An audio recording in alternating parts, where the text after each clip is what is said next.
Bwana, hii hapa ni breaking news. Tumepata taarifa usiku wa leo kutokana na taarifa ambayo inasambaa sana kwenye mitandao ya kijamii. Taarifa kimehusisha msemaji wa Dar es Salaam Africa Ali Kamwe Shabani kusadikika kwamba amepewa ban, yani amefungiwa miaka 2. Hii hapa ni breaking news. Nikasema hapana, kama haiwezi kupita hivi inabidi tuweze kuliongelea hili swala usiku wa leo. Nipo na Ayubu hapa, ni mchambuzi wa masuala mazima ya soka. Pengine analipi sasa la kuzungumzia kuhusiana na hiki ambacho kinachoendelea. Bwana Ayubu, Ali Kamwe, taarifa ambayo usiku wa leo inasambaa sana kwenye mitandao ya kijamii kwamba amefungiwa miaka 2. Ukiwa kama mwana soka, pengine hili sasa inaleta taswira gani na picha gani kuelekea pia dabi? Tunafahamu tarehe 8 mwezi wa 3 kuna dabi, na hii taarifa kama imewashtua watu wengi sana. Pengine mtazamo wako nini ambacho pengine unatazama kwenye hili?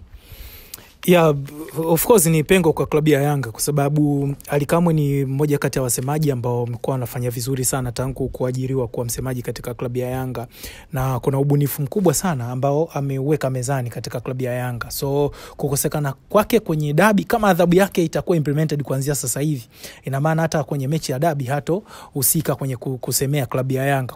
Kuna ladha fulani itakuwa imepungua kwa sababu ile utani wa Ali Kamwe na Ahmed Ally umeifanya hata dabi inakuwa special. Kuna ladha fulani ambayo inaongezeka kwenye dabi. Kuna ile dabi ya ndani ya uwanja, alafu kuna dabi ya nje ya uwanja ambao Ali Kamwe dhidi ya Ahmed Ally. So kukosekana kwake, of course yes, kuna kitu kitapungua kwenye mpira, lakini ladha ya ndani ya uwanja tabaki vile vile. Timu mbili ambazo zinalinda heshima ya mashabiki pamoja na wanachama wa timu husika zitapambana pale, wachezaji watapambana, matokeo yatakayopatikana ndani ya uwanja yatabaki kuwa matokeo ndani ya uwanja, lakini nje ya uwanja, of course mpira wa Tanzania una ladha ndani na nje, na zile kelele za nje huwa zinapelekea ule mpira wa ndani ya uwanja watu wausubiri kwa hamu na kutaka kuona kilichozungumziwa huku nje kitaenda kujiri ndani ya uwanja.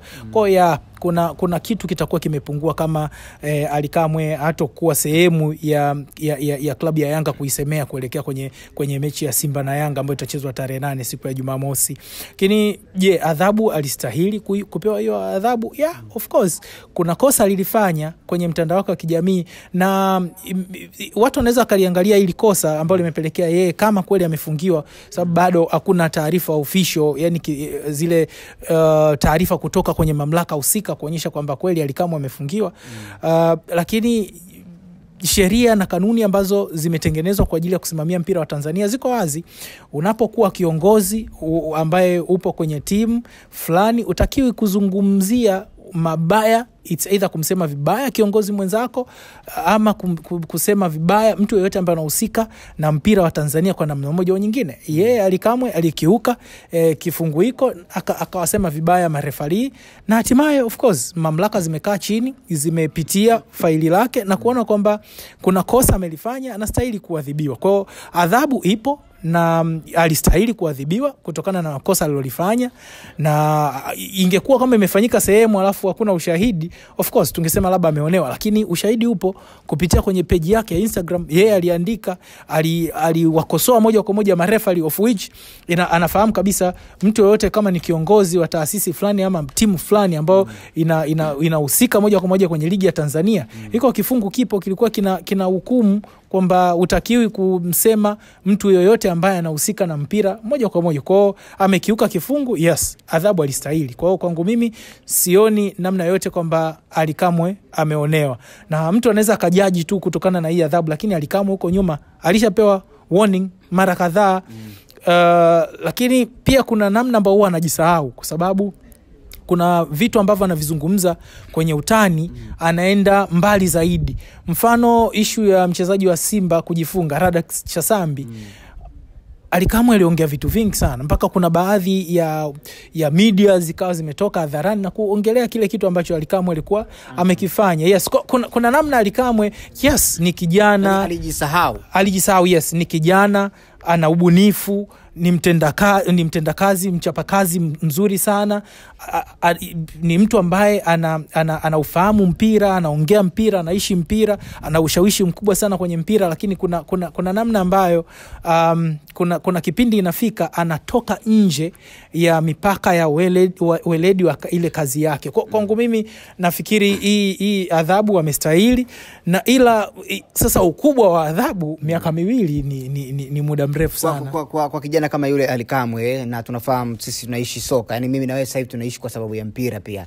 Endapo tukisema tufungiwe hapa maisha yetu, maana yake tunabidi tuanze kutafuta alternative way nyingine ya kuishi.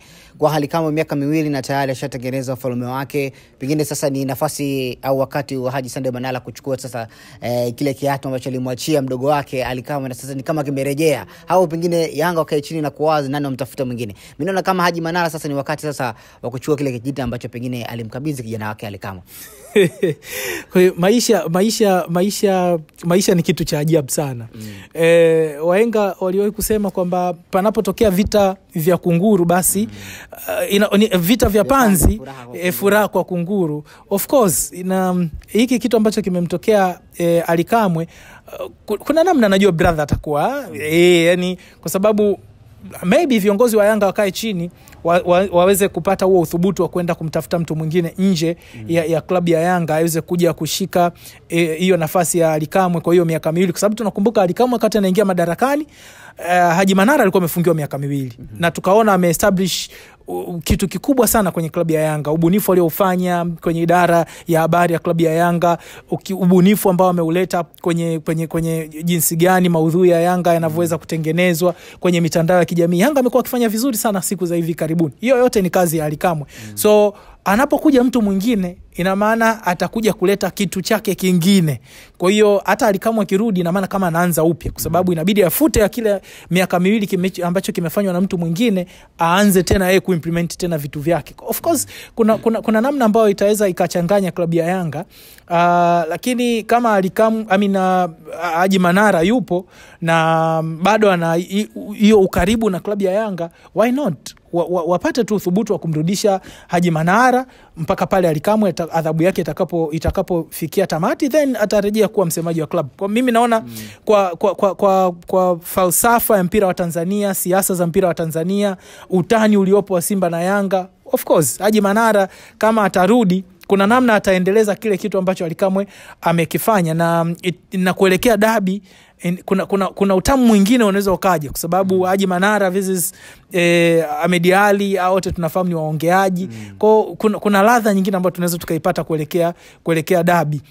Kwa hiyo sasa ni iko mezani mwa viongozi wa Yanga, kitu gani tutaweza kufanya. It's either wamrudishe Haji Manara ama waende nje kumchagua mtu mwingine kumwajiri kwa hiyo miaka 2. Lote linawezekana, lakini kwangu mimi nafikiri Haji Manara kwa ile daraja ambalo amelitengeneza kwenye mpira wa Tanzania, heshima aliyokuwa nayo kwa wasemaji, of course hata huyu Ahmed Ally, huyu mwenyewe Ali Kamwe, na tunaona yani utamaduni ambao wamekuwa wakiuendeleza alianzisha ni Haji Manara. Kwa of course itakuwa ni chaguo sahihi kama Haji Manara atarejea Yanga, kwa sababu tayari anaifahamu Yanga vizuri, ameshaifanyia hapo kazi kabla Ali Kamwe hajaja.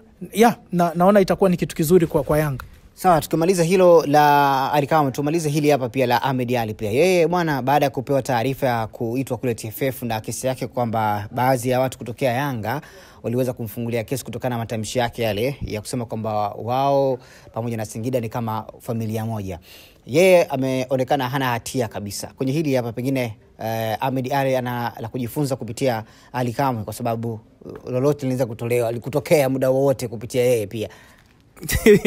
Unajua kauli ya Ahmed Ally ukiangalia vizuri, kuna namna yani inabidi ufanye kazi sana kuja kutaka kumwajibisha Ahmed Ally. Kwani nikisema Beni na fulani ni mtu na mdogo wake kuna kosa? Sasa kwa sababu kimpira wale ni wanashiriki ligi moja juu, alafu mambo ya point haya, mtu anaweza akasema Yanga na Singida ni mtu na mdogo wake. Yanga ni timu ambayo ilianza kuanzishwa, Singida imekuja juzi. Yanga na Mtibwa, Mtibwa ni mdogo kwa Yanga, ama Mtibwa ni mdogo wa Yanga. Labda Simba na Yanga, Simba ni mdogo wa Yanga. Unaona hiyo ilivyokaa hiyo taarifa. Kuna namna ambapo Ahmed Ally amekimbia hiyo adhabu, kwa sababu yeye anaweza kujitetea kwamba mimi nilichokuwa na maanisha Yanga ni mkubwa kuliko Singida Black Stars. Kama alishindwa kujitetea kwamba mimi sio waamuzi yao, ni waamuzi wa Ulaya. No, kwa sababu yeye alipoint kabisa waamuzi ambao wapo kwenye ligi ya Tanzania. Kwa of course mimi sioni kama kuna namna ambayo Ahmed Ally labda alivuka ile mipaka ya utani, kwa sababu hakutukana. Cha kwanza hakutukana wala kuongea neno baya ambalo lingeweza kupelekea yeye kuweza kushtakiwa. All in all, kama kuna vitu vingine ambavyo labda alitarajia kuvifanya ama kuandika sehemu yoyote ama kuongelea sehemu yoyote, achukulie mfano wa hiki ambacho kimemkuta Ally Kamwe, na yeye aanze kujitathmini kama alikuwa anavuka mipaka kwenye aina ya usemaji wake, basi akae chini aanze kujitathmini kwamba akivuka mipaka na yeye ataadhibiwa, kwa sababu kanuni, sheria ziko pale kwa ajili ya kufanya kazi, na watu wote wanazifahamu kwamba hizi kanuni zipo, na wao ambao watendaji wa hizi timu wana hizo kanuni na sheria wanazifahamu na wanazo. Kwa kwangu mimi, kama kuna alitarajia kuvuka mipaka ama ameshawahi kuvuka mipaka akasamehewa, ama watu hawakumwajibisha, basi na yeye ajitathmini lisije kumkuta ile ambalo limemkuta Ally Kamwe. Bwana, tumekuletea kwa ufupi tu habari ambayo usiku leo tumeipata, na sisi timu nzima kama Ben TV tukasema hapana, pasikuche kabisa. Unatamani kuweza kupata madini kama haya. Lungo ambalo umepata Ally Kamwe, pengine hili hapa linaweza kwenda kuwa fundisho pia kwa msemaji yoyote, na kwa taarifa ambayo ilitolewa kwamba wasemaji wanatakiwa waweze kusimama katika weledi wao. Kwa hiyo hiki pengine kichomkuta Ally Kamwe na kuelekea dabi, tutarajie lolote lile linaweza kutokea. Lakini kwa hiki pengine tukimalizia, Ayubu, kwa sekunde 30, akiwezi kwenda kuathiri performance ya Yanga baada ya Ally Kamwe? Hapana. Kinachoendelea nje ya uwanja kiwezi kuathiri ndani ya uwanja, kwa sababu Ally Kamwe ni msemaji tu, sio kocha.